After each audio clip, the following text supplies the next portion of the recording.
तुला राशि लिब्रा के लिए ये सप्ताह कैसा रहेगा। 25 नवंबर से लेकर 3 दिसंबर तक के दिनों की हम बात करेंगे कि कहाँ आपको विशेष सावधानी रखनी है और कहाँ से होगा लाभ। तो ये जो सप्ताह है इसका विवरण नक्षत्रों के आधार पर करेंगे और उसी आधार पर हम उपाय बताएंगे। तो शुरू करते हैं राशिफल। तुला राशि वालों के लिए ये जो सप्ताह आ रहा है नई उपलब्धियों को देने वाला है, आपके पराक्रम को बढ़ाने वाला है, साथ ही साथ आपके पुरुषार्थ में वृद्धि होगी। एक लाइन में अगर इस राशिफल के विवेचन किए जाए तो ये है कि जमीन जायदाद के कार्यों में आपको सफलता मिल सकती है, कैरियर में अच्छा मुकाम हासिल होएगा। परंतु रिश्तों के मामले में ये संबंध या रिश्तों के मामले में ये गोचर आपके लिए चंद्रमा का श्रेष्ठ परिणाम नहीं देगा। आपको रिश्तों के अंदर विशेष करके प्रेम संबंधों के भीतर आपको थोड़ी सी सावधानी रखनी है, शांति से आपको काम लेना है। अब डेट वाइज नक्षत्र वाइज हम इसकी चर्चा करते हैं। चंद्रमा का जो गोचर है वो देखें तो 25, 26, 27 तीनों दिन आपके 12वें घर के अंदर चंद्रमा चल रहा है और साथ ही साथ ये केतु के साथ युति कर रहा है। तो सप्ताह की स्टार्टिंग थोड़ी सी कष्टकारी हो सकती है क्योंकि चंद्रमा और केतु जब मिलते हैं तो ग्रहण दोष का निर्माण होता है। मानसिक रूप से तनाव, असुरक्षा का वातावरण रह सकता है। जॉब चेंज के कई अवसर आएंगे और कई योग बनेंगे। विदेश में नौकरी के भी आपके योग बन सकते हैं। पैसा आपके इस समय अवश्य ही प्राप्त होएगा। 12वें घर का चंद्रमा है, खर्चा कराएगा, परंतु फिर भी आपके पास पैसे की कोई कमी नहीं रहेगी। साथ ही साथ नींद की कमी आपके रह सकती है। नींद में रुकावट हो, आलस्य हो या थकान की अधिकता आपकी रह सकती है। वर्क प्लेस पे आपको शांत रहना है। लव लाइफ के अंदर आपको अपने बातों को एक्सप्रेस करना है, वरना आपका पार्टनर आपको समझ नहीं पाएगा। क्लियरिटी आपको रिश्तों के अंदर रखनी पड़ेगी। वैवाहिक जीवन में स्थितियां बदल रही है, आपको मेच्योरिटी से काम लेना है। स्टूडेंट्स के लिए भटकाव का समय है, उनको अपने कंसंट्रेशन पे ध्यान रखना है। हेल्थ के अंदर आपको पैर, गले या कमर दर्द की शिकायत रह सकती है। 25 तारीख को जो नक्षत्र पड़ रहा है वो उत्तरा फाल्गुनी नक्षत्र है, जो कि आपकी कई परेशानियों को काट सकता है। कि सूर्य का ये नक्षत्र कई परेशानियां आपको काटेगा। कष्टकारी समय में आपको राहत मिलेगी अगर आपने सूर्य आराधना करते रहे तो। 26 तारीख को एकादशी तिथि है, इस दिन चावल का सेवन न करें। साथ ही साथ इस दिन जो नक्षत्र पड़ रहा है वो पड़ रहा है कन्या का हस्त। तो आप अपनी कार्य क्षमता को इस समय बढ़ाएंगे, कलाकारी दिखाएंगे और समस्याओं से आप मुक्त भी हो सकते हैं।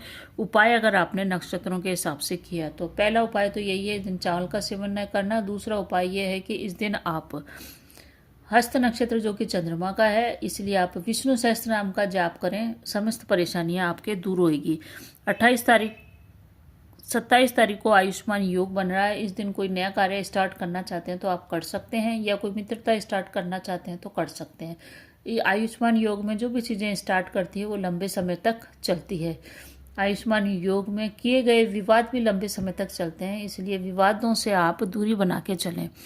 उपाय के रूप में इस दिन आप अवश्य ही नक्षत्रों के हिसाब से उपाय आप इस दिन अवश्य ही करें। इस दिन जितना हो सके शांत रहें और हनुमान चालीसा का जाप करें।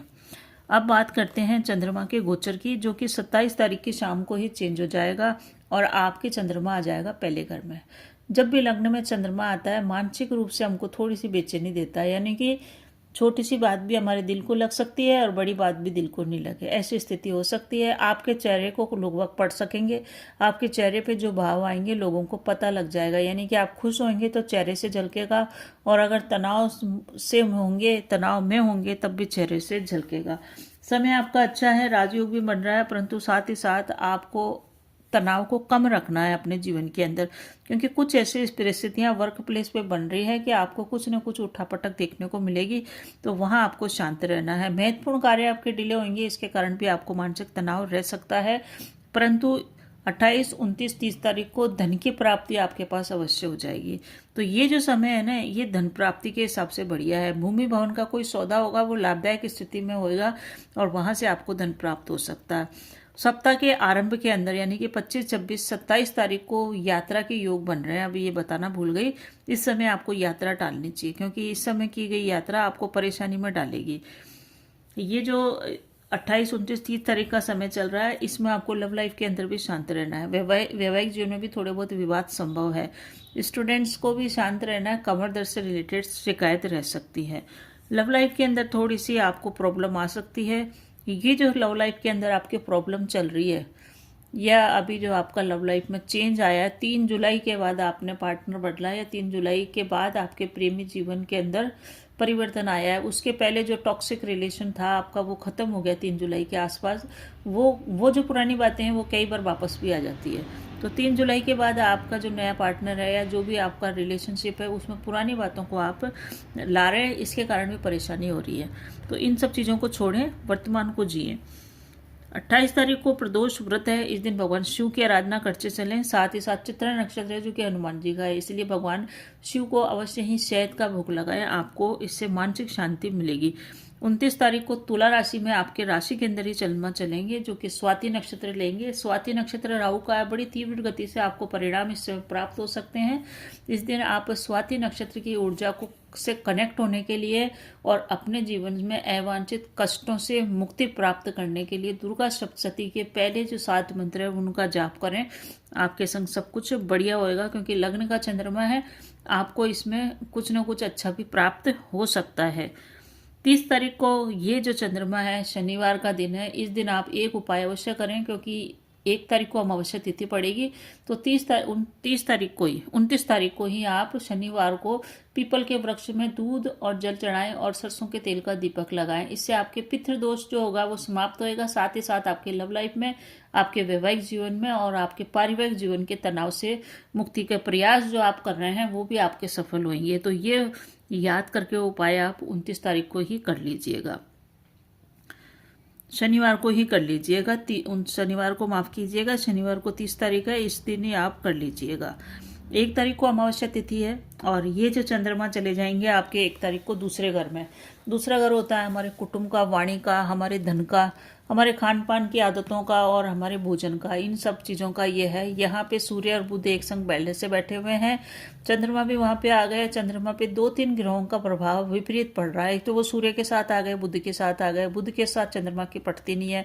दूसरा राहु भी देख रहा है, इसके कारण से ग्रहण दोष का निर्माण हो रहा है। तीसरा क्या है कि शनि की भी दृष्टि के अंदर है, इसके कारण भी विष योग का निर्माण हो रहा है। तो चंद्रमा दूसरे घर में आके बहुत अच्छा परिणाम आपको धन की दृष्टि से और परिवार की दृष्टि से दे सकता था, पर देने में असफल रहेगा, क्योंकि शनि के कारण विष योग बन गया है। थोड़ा सा आपको राहत मिलेगी गुरु की दृष्टि के कारण, और इसी दृष्टि के कारण आपको अचानक धन लाभ की स्थितियां निर्मित होते हुए मिलेगी।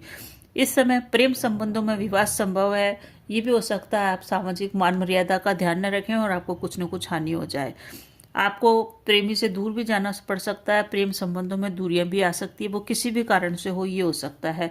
शत्रु हालांकि शांत रहेंगे, परंतु उलझन आपके दिमाग में इस समय चलती रहेगी। कुटुंब से आपको तालमेल में कमी रहेगी। कोई भी कन्फ्यूजन है तो उसको आप कन्फ्यूजन को दूर रखें। मन के अंदर जो विचलित करने वाले भाव आ रहे हैं उसको भी आप दूर करें। कैरियर पे ऊपर टाइम दें, क्योंकि अब आप ऐसा भी सोचने लग गए हैं लव लाइफ के अंदर कि लव लाइफ पे तो बहुत अधिक टाइम दे दिया, बहुत ज़्यादा टाइम दे दिया, परिवार को, कैरियर को, ये दूसरी चीज़ों को देना चाहिए, उन दूसरी चीज़ों के ऊपर काम करना चाहिए। तो ऐसी आपके अंदर भावना आएगी। इस कारण से आपको परिवार से तालमेल बैठाने में स्टार्टिंग में तो प्रॉब्लम आएगी, पर अल्टीमेटली आप कम्युनिकेशन गैप खत्म करके और सही चलेंगे। परंतु लव लाइफ में इस समय झगड़े का योग बना हुआ है, बड़ा विवाद भी हो सकता है, उस विवाद को आप टाल के चलें। सेहत के अंदर दांतों से संबंधित, गले से संबंधित प्रॉब्लम हो सकती है, क्योंकि खान पान का ये घर है, तो खान पान को नियमित रखें और सही चीज़ें खाएं, आपके लिए सही रहेगा। खर्चे भी इस समय ज़्यादा होंगे, परंतु कोई दिक्कत नहीं है, धन आपके पास प्रचुर मात्रा में इस समय भी आ रहा है, मतलब सफिशिएंट अमाउंट के अंदर धन आ रहा है। कई लोग बोलते हैं धन की बारिश होगी, बारिश किसी के जीवन में नहीं होती है, चाहे आप कितने ही अमीर हो, धन की बारिश नहीं होगी। धन की जो मात्रा होगी वो हमारी आवश्यकता के हिसाब से सफिशिएंट रहेगी, ये सप्ताह बोल रहा है। यात्राओं के योग भी बन रहे हैं, पार्टनर के संग यात्रा पे भी जा सकते हैं और वो यात्रा धार्मिक भी हो सकती है। नक्षत्रों के हिसाब से 1 तारीख को अमावस्या तिथि है। इस दिन आप पीपल के वृक्ष की छांव में न जाएं, क्योंकि आपको एक दिन पहले ही उसके छांव में जाना है। इस दिन जाने से आपकी दिक्कत हो सकती है। रविवार को पीपल के वृक्ष से दूरी बना के रखनी चाहिए। और अमावस्या तिथि है, पितरों को तृप्त करने के लिए 1 लोटा जल अपने मुख्य द्वार पर प्रातः उठते ही डालें। 2 तारीख को ज्येष्ठा नक्षत्र है। ज्येष्ठा मतलब श्रेष्ठता प्राप्त करने के लिए भगवान गणेश की आराधना करें। 3 तारीख को मूल नक्षत्र है। 3 तारीख से दिन आपके बढ़िया हो जाएगा। 3, 4, 5 तीनों दिन बढ़िया रहेंगे। 3 तारीख को मूल नक्षत्र है। अपने पूर्वजों का सम्मान करते हुए आगे बढ़े। तो ये था राशिफल। अच्छा लगे तो अच्छा सा कमेंट कर दीजिए और वीडियो पसंद आ रहा तो सब्सक्राइब भी आप कर सकते हैं। धन्यवाद।